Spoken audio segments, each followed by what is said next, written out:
வீரன் அத்தியாயம் 72. இது போன்ற கதைகளை தொடர்ந்து கேட்க இப்போதை குமார் ஸ்டோரிஸ் சேனலை சப்ஸ்கிரைப் செய்து கொள்ளுங்கள். மறக்காமல் லைக் பண்ணுங்க, ஷேர் பண்ணுங்க. ஆதித்யா மற்றும் டிராகன் பீஸ்ட் நின்ற இடத்திலிருந்து மின்னல் வேகத்தில் சாமுண்டியை நோக்கி விரைந்தனர். ஆனால் அதற்குள் மாபெரும் விஷத்தேள் தனது முதுகில் இருந்த கருப்பு படிகம் மூலம் ஒரு இருள் நிறைந்த மரண சக்தியை சாமுண்டியை நோக்கி பாய்ச்சியது. தூரத்தில் இருந்த வில்வீரர்கள், இளவரசே ஜாக்கிரதை, படிகத்தை இயக்குகிறது என்று அலறினர். சாமுண்டி உறுதியுடன், எனக்கு தெரியும், நீங்கள் விடாமல் அதை தாக்கிக் கொண்டே இருங்கள், எப்படியாவது அந்த படிகத்தை வீழ்த்தச் செய்யுங்கள் என்று உத்தரவிட்டார். 3 வில்வீரர்களும் தேளை நெருங்காமல் தூரத்தில் இருந்தபடியே படிகத்தை தொடர்ந்து தாக்கினர். இருப்பினும் படிகம் தனது மரண சக்தியை செயற்படுத்த தொடங்கியது. அந்த கருமையான சக்தி ஈட்டியுடன் நின்ற சாமுண்டியை நெருங்கும் நேரத்தில் திடீரென ஒரு கண்ணாடி போன்ற சக்தி சுவர் சாமுண்டிக்கு முன் தோன்றியது. அந்த சக்தி சாமுண்டியை நெருங்காமல் தடுக்கப்பட்டது. சாமுண்டி 2 அடி பின்வாங்கி வியப்புடன் குதித்தான். என்னாச்சு? எதுக்கு அந்த சக்தி எங்கிட்ட வரல? யார் தடுக்கிறா என்று குழப்பத்துடன் பார்த்தான். சற்று தூரத்தில் ஆதித்யா தன் கைகளை சாமுண்டி இருக்கும் திசையை நோக்கி நீட்டியபடி நின்றிருந்தான். அவனது கைகளில் இருந்து வந்த மாயசக்தி தான் ஒரு திடமான சுவராக தோன்றி தேளின் மரண சக்தியை சாமுண்டியை மீது படாமல் தடுத்து கொண்டிருந்தது. உடனே டிராகன் பீஸ்ட் தன் கையில் இருந்த வாளை மறைய செய்து வில் மற்றும் அம்புகளை வரவழைத்தது. தனது முந்தைய ஜென்மங்களில் பயன்படுத்திய விசேஷ சக்தி வாய்ந்த அந்த வில்லால் அவர்கள் தாக்கிக் கொண்டிருந்த கருப்பு படிகத்தையே குறிவைத்து தாக்கத் தொடங்கியது. என்ன செய்கிறாய் என்று மனரீதியாக கேட்டான் ஆதித்யா. அவர்கள் செய்வது சரிதான் என்று டிராகன் பீஸ்ட் பதிலளித்தது. அதன் முதுகில் இருக்கும் படிகத்தை நானும் கவனிக்க தவறிவிட்டேன். அது ஒரு இருள் படிகம். மக்களின் பயத்திலிருந்து தன் சக்தியை அதிகப்படுத்திக் கொள்ளும். இந்த ஒரு படிகத்திற்கு இப்படி சக்தி இருக்கும் என்று எனக்கு தெரியவில்லை. உடனே அதை வீழ்த்த வேண்டும். அந்த படிகம்தான் இந்த தேளின் உயிர் சக்தியை கட்டுப்படுத்துகிறது. அதை நாம் அழிக்காவிட்டால் இந்த தேள் முழுமையாக கட்டுப்படுத்தப்பட்டு இன்னும் நிறைய உயிர்களை பலிகொண்டு உயிர் வாழும். அப்படியானால் அந்த படிகத்தை அழிப்பதுதான் முக்கியமா என்றான் ஆதித்யா. ஆம், ஆனால் அவ்வளவு எளிதானதல்ல.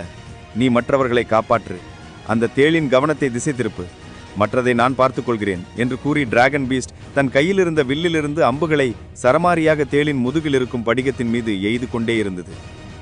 ஆனால் தேள் அந்த படிகத்தின் மீது எந்த ஒரு அம்பும் படாமல் இருக்க துரிதமாக நகர்ந்து கொண்டும் தனது கொடுக்கினால் மறைத்து கொண்டும் சண்டையிட்டது. சாமுண்டி அங்கிருந்து மின்னல் வேகத்தில் நகர்ந்து இருள் மரண புகை மண்டலத்தில் இருந்து தப்பினான். அதே நேரம் ஆதித்யா தடுத்து நிறுத்திய மாயச்சுவரும் மாபெரும் சத்தத்துடன் வெடித்து சிதறியது. ஆதித்யா தடுமாறி சில அடிகள் பின்னே நகர்ந்தான்.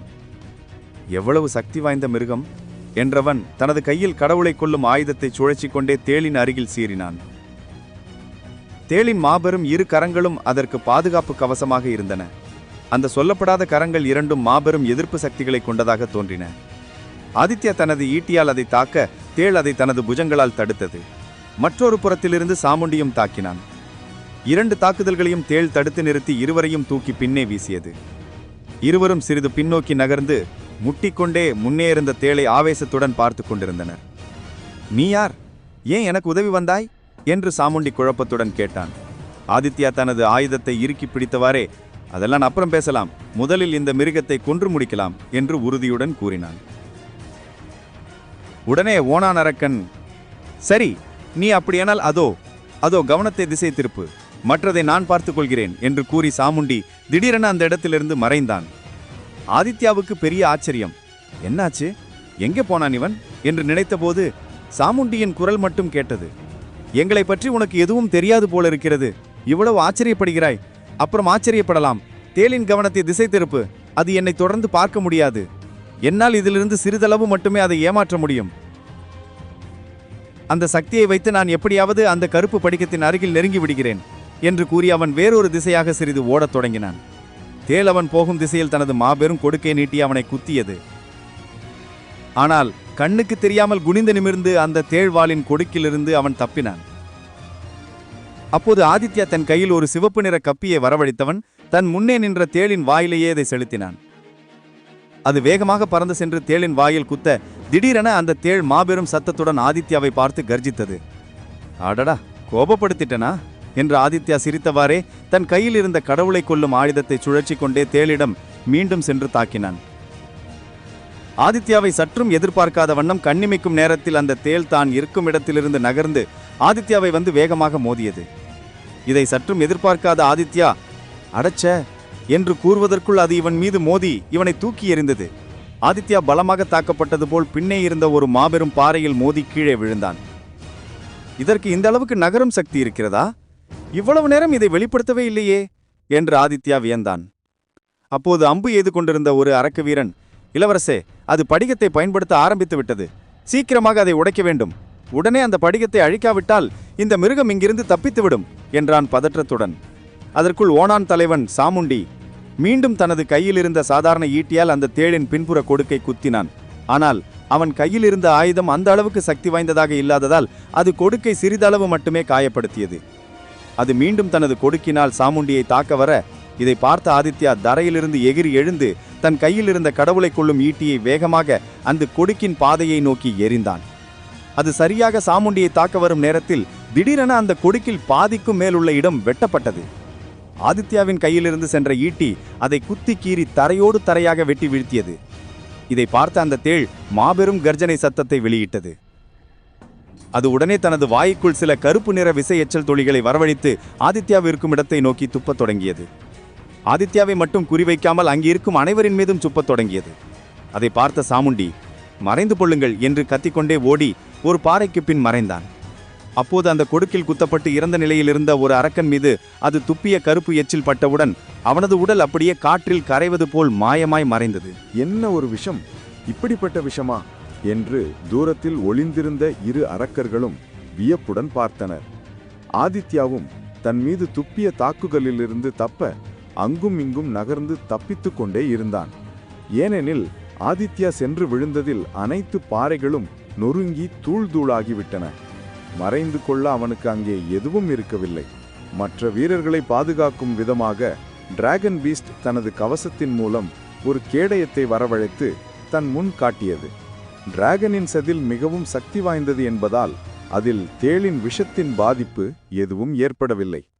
ஆகையால் மற்றவர்கள் அனைவரும் பாதுகாப்பாக அங்கே இருந்தனர்.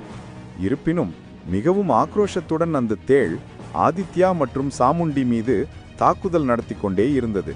சாமுண்டி ஆதித்யாவிற்கு நேர் பின்புறத்தில் இருந்தான். இதுதான் சமயம். முன்னும் பின்னும் இதை தாக்கினால் ஒரே நேரத்தில் இருவரையும் சமாளிப்பது அதற்கு கடினம் என்று எண்ணியவன் வேகமாக தன் கைகளை இடது மற்றும் வலதுபுறம் நோக்கி நீட்டி தரையில் ஒரு காலை வைத்து ஊன்றி 5 அடிக்கு மேலே பறந்தான். அதை பார்த்த அந்த தேள் தனது கைகள் இரண்டையும் கோர்த்து கொண்டு வாய்க்கு அருகில் வைத்தது.